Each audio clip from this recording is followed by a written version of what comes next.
The Committee on Homeland Security will come to order.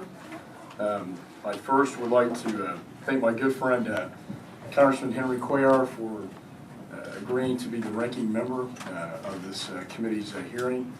Let me just say at the outset, this is an official congressional hearing, and so we will abide by the House rules that we abide by in the Congress, just the same as if we were having this hearing in Washington, D.C.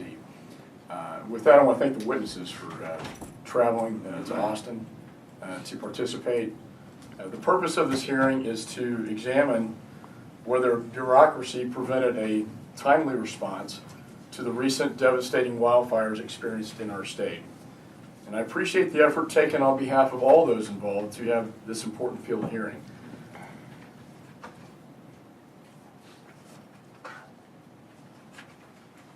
The chair now recognizes himself for his opening statement. That's how we talk in Washington. You have to recognize yourself to talk. So I recognize myself. I want to just say good morning again. Welcome to my home state of Texas for those of you who traveled outside the state. Unfortunately, Texas has been the epicenter of a great natural disaster this year. And anyone who lives here knows it's hot. And we experienced our share of wildfires. But the summer of 2011 was off the charts. For many cities, it was the hottest summer on record. Here in Austin, we had 90 days with temperatures over 100 degrees. A worsening drought turned the state's vegetation into dry tinder. The state was indeed a tinderbox, and continues to be so. This confluence of events set America's backyard ablaze.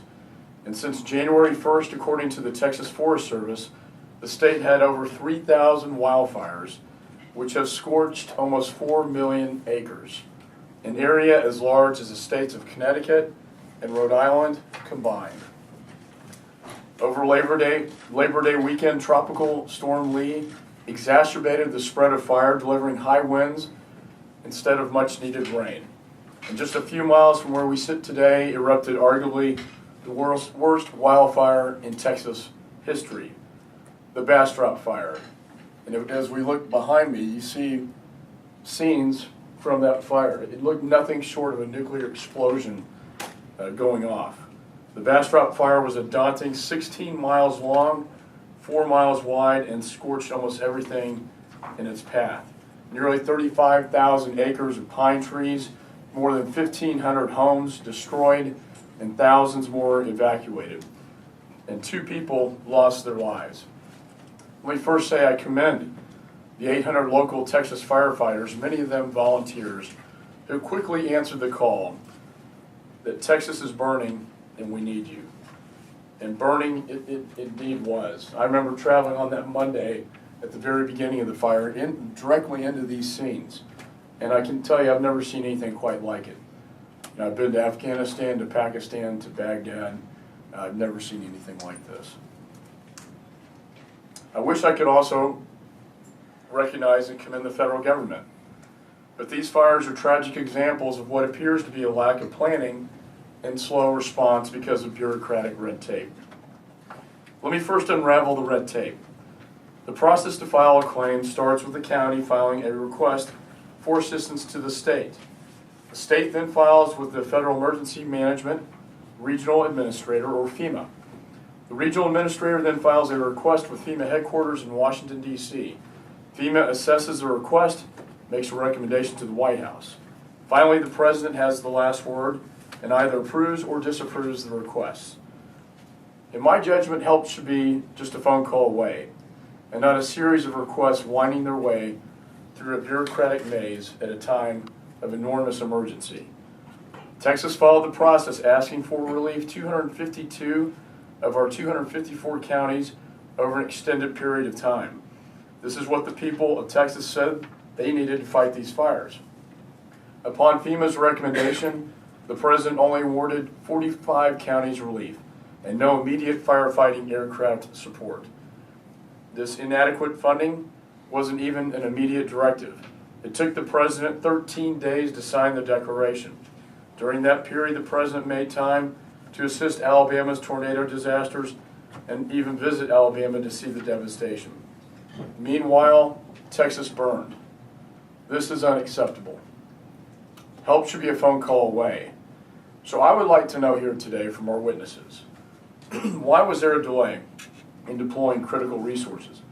Why did it take weeks? What is the formula FEMA uses to decide how much assistance to provide and what resources to send? How much subjectivity is involved? Why does FEMA continue to use a county-by-county assessment of relief rather than a regional basis? To ensure the situation does not happen again, FEMA must streamline its application process for disaster declarations to immediately start providing aid, cleanup, and rebuilding process. Many Texas fire departments had to choose between filling out paperwork to meet FEMA's deadlines and fighting fires that continued to burn. In other words, they had to choose between fighting the fire, the immediate emergency, or filling out paperwork. I would submit that fighting the fire is the utmost priority in a situation like that. In fact, this is the amount of paperwork that is required to fill out to get reimbursement for firefighter management assistance grants and for FEMA reimbursement. So the firefighter has to choose between this and putting out the fire. That's a choice we shouldn't put them in. Going forward, we must strategically pre-position federal firefighting aviation assets in high-risk areas.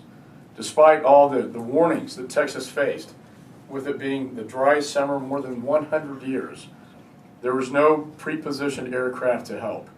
The lack of immediate response from these aircraft assets caused significant delays in fighting the fires in Bastrop County, where more than 1,500 homes were destroyed and lives lost. FEMA must also change its defined jurisdictions for declarations. FEMA must move to a regional-based program rather than the current county-based program. This will lend assistance to counties whose resources were depleted, helping neighboring communities. What happened in Texas this year is inexcusable and unacceptable. The homes of good Americans were scorched and lives were lost. The federal government stood by, taking almost a week to assist the local efforts at fighting the fires. Nearby assets that could have been stopped, that could have stopped the fire sooner, were tied up with red tape. My hope is that today we can find some answers and start moving forward towards solutions.